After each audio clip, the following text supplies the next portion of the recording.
নতুন দিনই শুরু করলাম নতুন একটা ব্লগ। তো কারণে যে সমস্যা শুরু করছে আবার। হ্যালো ভিউয়ার্স, আসসালামু আলাইকুম। সবাই কেমন আছেন? আশা করি ভালো আছেন। আলহামদুলিল্লাহ, আমরাও ভালো আছি। তো এই তো শুরু করে দিলাম সকালবেলা নতুন একটা ব্লগ। তো সকালবেলায় 10টা বাজে কারেন্ট চলে গেছে, আর কারেন্ট নাকি আবার সেই আগের মতোই শুরু করবে, চলে যাবে এখন কারেন্ট। যাই হোক, তো আমার চার্জার ফ্যান আমি গত বছরই কিনে ফেলছি যখন কারেন্টের সমস্যা ছিল।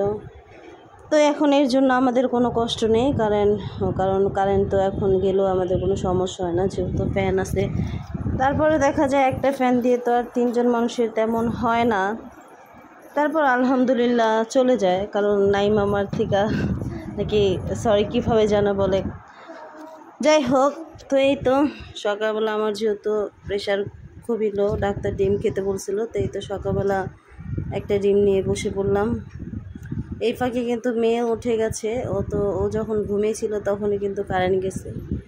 তো যেহেতু প্রচণ্ড গরম, আর এই গরমে আসলে ফ্যান ছাড়া থাকাই যায় না, তো এর জন্য আবার ফ্যানটা ছেড়ে তারপর খেতে বসলাম। আর এই যে আমার মেয়ের জন্য নুডলস নিয়ে বসলাম, খাওয়াবো। তা খাওয়া দাওয়া শেষ করে আজকে আর কিছু রান্না বান্না করি নেই, কারণ একেবারে রাতেই রান্না করব। তো এই জামা কাপড়গুলো এখন ওয়াশ করতে হবে, তো এগুলো এখন আমি ভিজিয়ে রাখবো, তারপর ধোবো। ধোয়া শেষ করে তারপর অন্য কাজ করব। তো চলে আসলাম বিকালবেলা। তো বিকালবেলা এই যে আমি ওর দাদির বাসায় গিয়েছিলাম, তো সেইখানকার ব্লগ। তার যে একটা বলছিলাম যে তার একটা পিস্তল আমি ভেঙে ফেলছিলাম, এই সেই ভাঙা অংশ। তো এটা নিয়ে সে দৌড়াদৌড়ি করতেছে।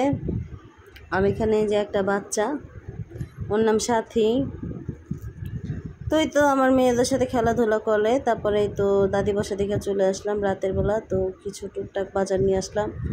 এটা হচ্ছে মুরগির মশলা, তারপরে এনেছি গরুর মশলা, তারপরে তো নিত্যদিন আসলে যেগুলো প্রয়োজন, যেগুলো দেখা যায় কয়দিন পর পরে শেষ হয়ে যায়। তারপর আনলাম আটা, আর আনেছি 1 কেজি ডাল। আসলে এই ডাল জিনিসটা সবারই অনেক দরকার। আমি মনে করি ঘরে শুধু ডাল, চাল, তেল, আলু এগুলো থাকলে অন্তত খাবার মতো হয়ে যায়। তারপর আনলাম এই যে দুধ, আর এই দুধটা আসলে একদমই ভালো না। আমার কাছে মনে হয় দুধটা আমার কাছে একদমই ভালো লাগে না, একদম পানি পানি লাগে। তো যাই হোক, এই যে আমার ব্ল্যাক আম্মুকে দেখতেছেন, মাশাআল্লাহ বলবেন অবশ্যই, এটা কিন্তু আমার ব্ল্যাক অ্যাঞ্জেল আজকে পুরো কালো পড়েছে, মাশাআল্লাহ। তো এই তো ওর জন্য এনেছিলাম ওই যে লিচি ড্রিঙ্ক। এই লিচি ড্রিঙ্কটা কিন্তু আমি ছোটোবেলা অনেক খেতাম, তো এখন আমার মেয়ে খায়, আমিও খাই, ভালো লাগে অনেক। লিচুর মতো একটা ঘ্রাণ আসে। তো যাই হোক, বলছি যদি এটা নিতে হয় তাহলে আমার হাতে কিসি দিতে হবে, তার জন্য সে চলে আসছে কিসি দেওয়ার জন্য। এই তো আজকের ব্লগটা এই পর্যন্তই। সবাই ভালো থাকবেন, আল্লাহ।